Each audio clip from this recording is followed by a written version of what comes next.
Something in the universe is keeping time. Not a pulsar, the rapidly rotating neutron stars that pulse with extraordinary regularity and whose timing we understand so well we use them as cosmic clocks. Not a binary star system producing periodic brightness variations as one star eclipses the other. Not any of the dozens of naturally periodic phenomena that astronomers have cataloged and explained over a century of systematic sky observation. Something else.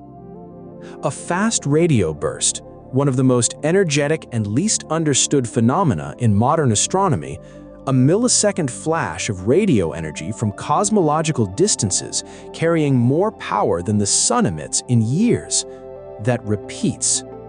Not randomly, not in bursts clustered by chance, in a cycle. Approximately 157 days, the source becomes active, producing multiple bursts over a window of approximately 90 days. Then it goes quiet for approximately 67 days. Then the cycle begins again. On, 90 days. Off, 67 days. On, 90 days. Off. Like a heartbeat with a period longer than most human pregnancies. The source is called FRB 121102A, also known as FRB 2012-1102A.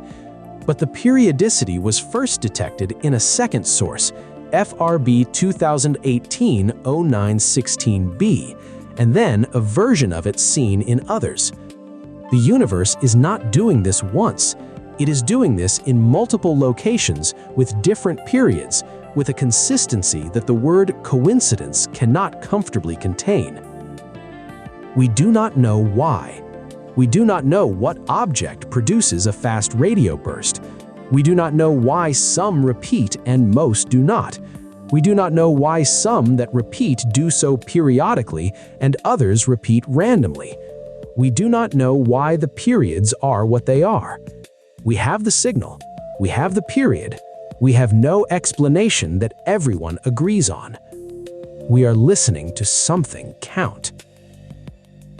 First, the phenomenon itself, because fast radio bursts are strange enough that understanding the periodicity requires understanding the baseline strangeness first.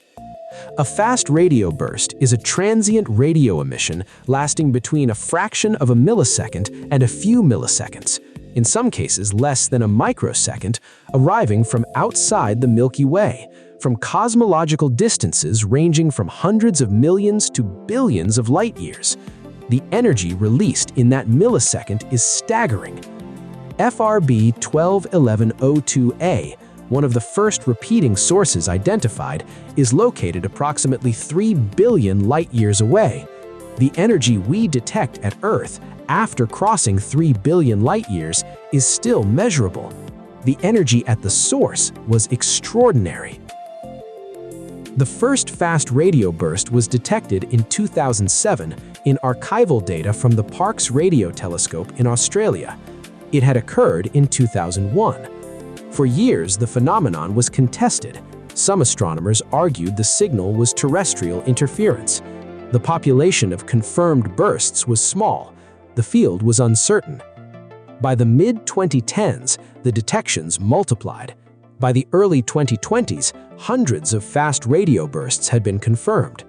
Dedicated instruments, the Canadian Hydrogen Intensity Mapping Experiment, CHIME, a radio telescope in British Columbia designed in part to detect fast radio bursts, began cataloging them at a rate of hundreds per year. The current best estimate is that thousands of fast radio bursts occur across the observable universe every day. Most of them are never detected. Our telescopes cover only a fraction of the sky at any given moment, and most bursts occur in the fractions of a second when no instrument is pointed in the right direction. Most fast radio bursts appear once and are never seen again from the same location. Some repeat, and among those that repeat, a small number repeat periodically.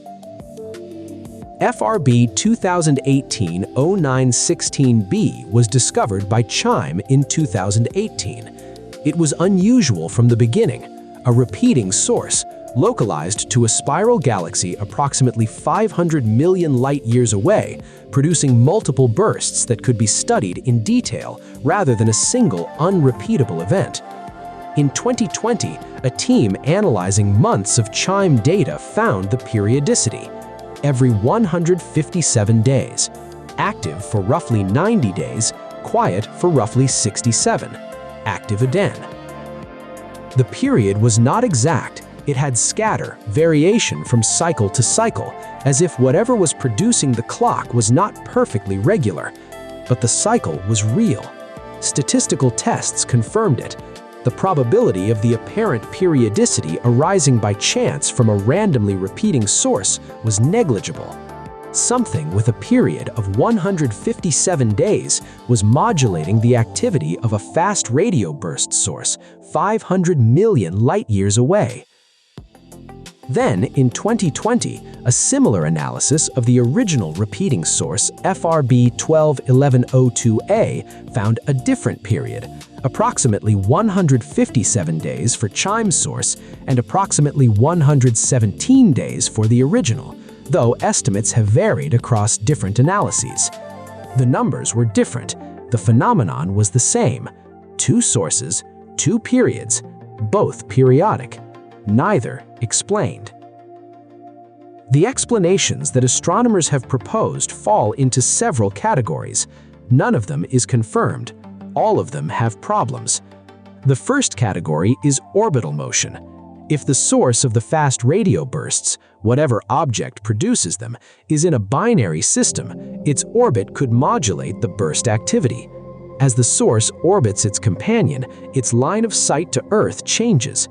If the companion produces material that absorbs or scatters the radio bursts, a dense stellar wind, a disk of gas, then the source would be observable when the companion is not between it and Earth, and invisible when it is. The period of the observed activity cycle would correspond to the orbital period of the binary. Orbital periods of 100 to 200 days are not unusual. Binary systems with periods in this range exist throughout the galaxy and throughout other galaxies. The orbital hypothesis is attractive. It is physically motivated. Binary systems are common. The modulation of a signal by orbital geometry is a well-understood mechanism, but it has problems. The active window, 90 days out of 157, is too long for simple occultation by a companion object.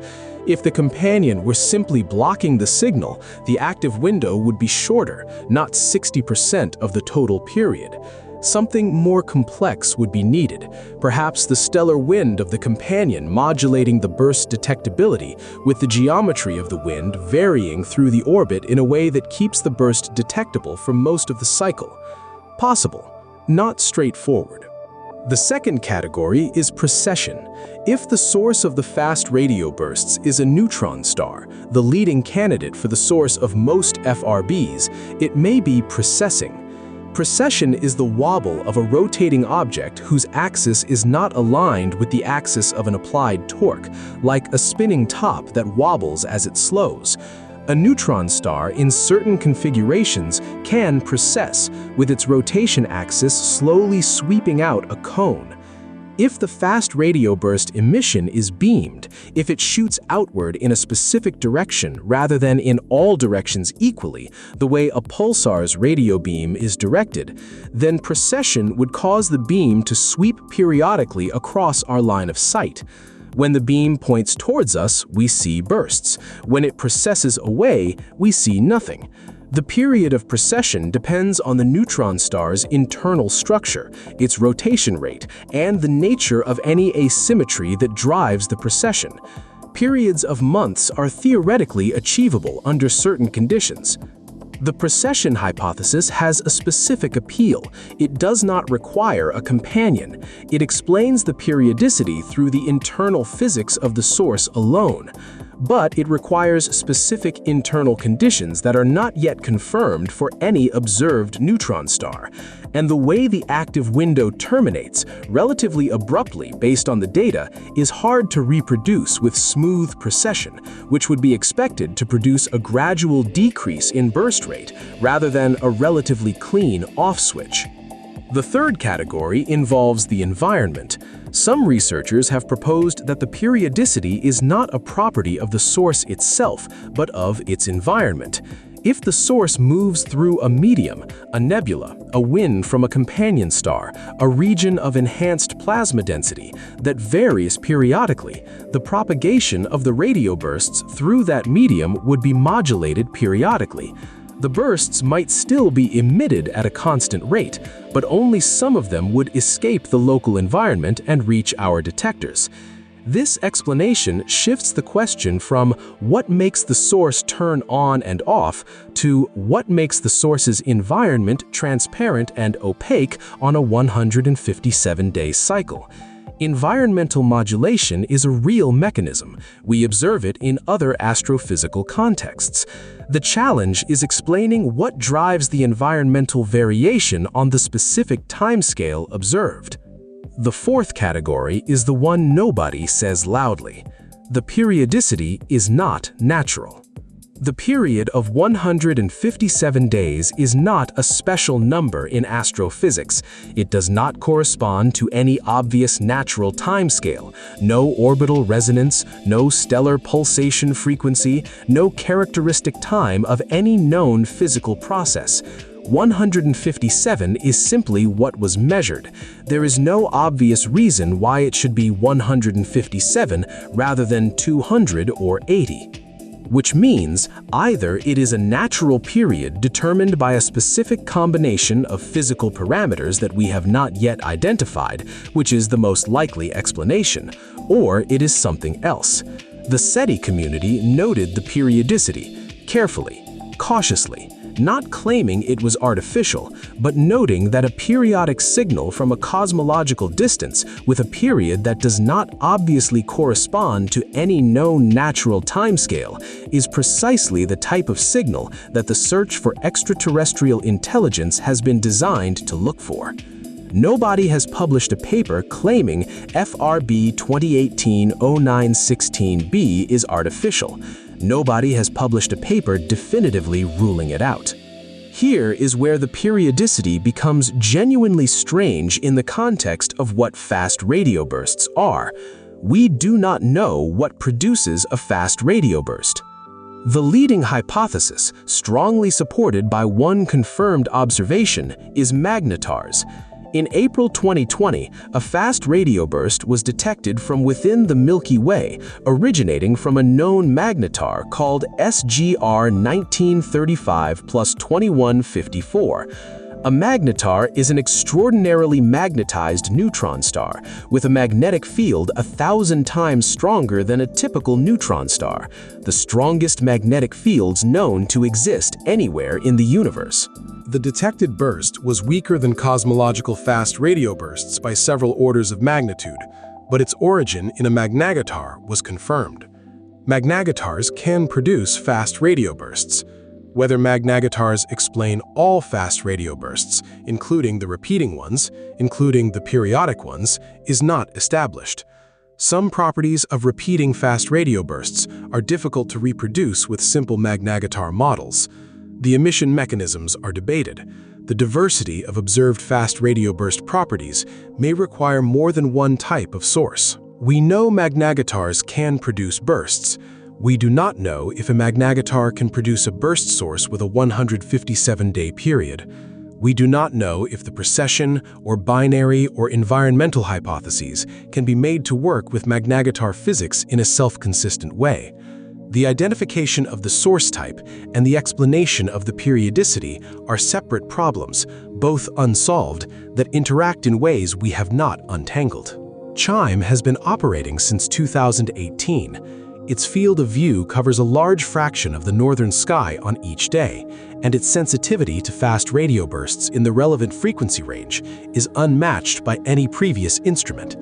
In the years since FRB 2018-0916b's periodicity was announced, CHIME and other instruments have continued monitoring the source.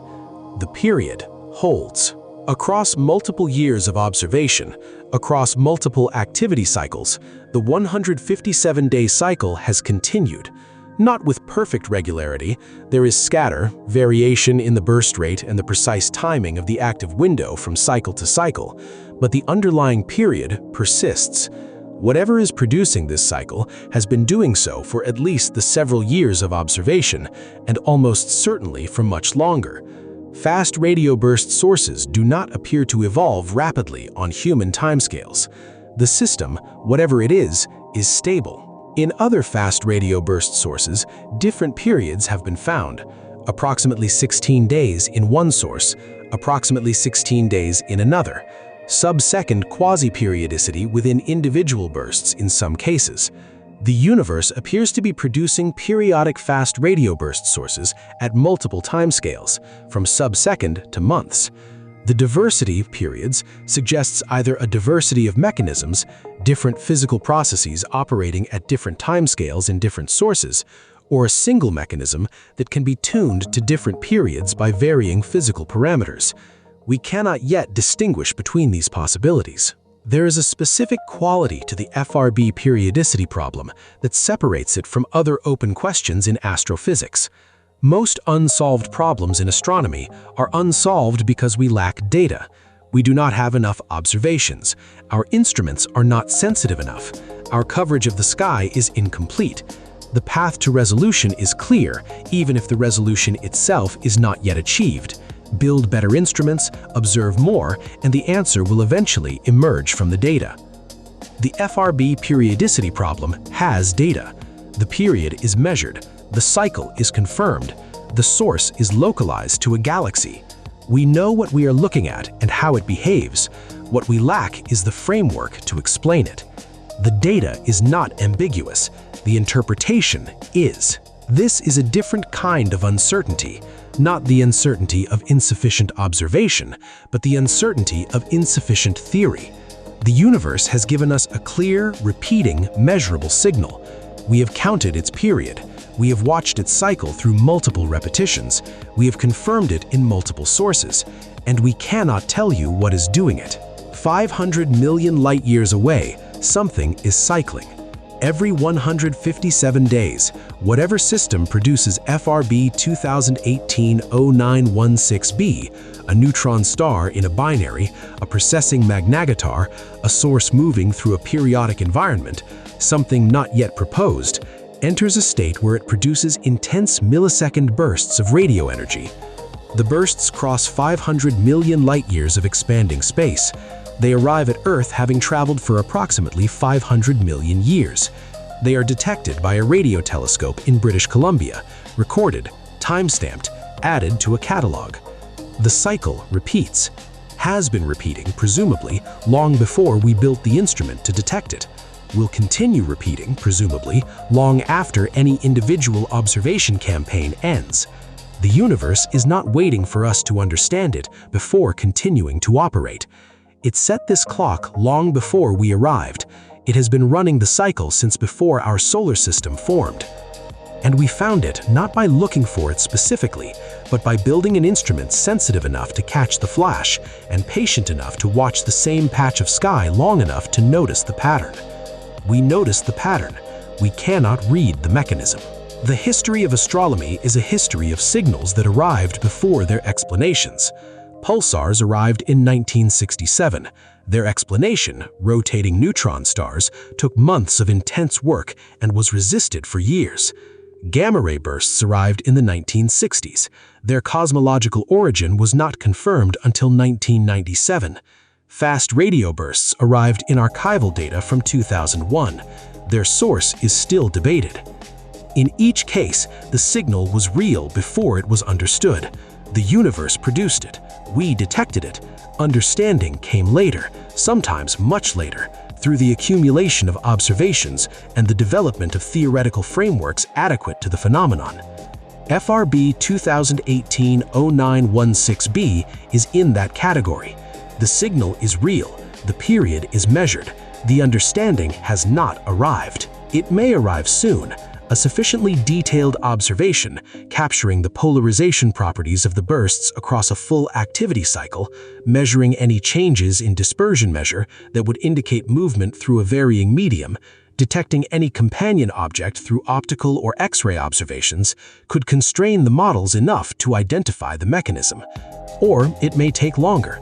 Fast radio bursts have surprised astronomers at every stage of their investigation. The phenomenon has behaved not as simply as the first models predicted. The repeating sources have been stranger than expected, the periodic ones still stranger. The universe, when it produces something new, does not produce it simply. Something 500 million light-years away is keeping a 157-day schedule. It has been keeping it longer than our species has existed, longer than our planet had complex life, possibly longer than Earth has existed at all. Every cycle it wakes, produces its bursts, goes quiet, wakes again. We found it because we built the right instrument and pointed it at the right piece of sky and waited long enough to count the repetitions. We do not know what it is. We know when it will be active next. We will be listening. And the universe, which has been running this clock since long before anyone was listening, will continue exactly as it has, cycling through its 157-day period with the patience of something that does not need to be understood to operate. On, off, on. The way it has always been. The way it will continue to be, whether we figure out why or not.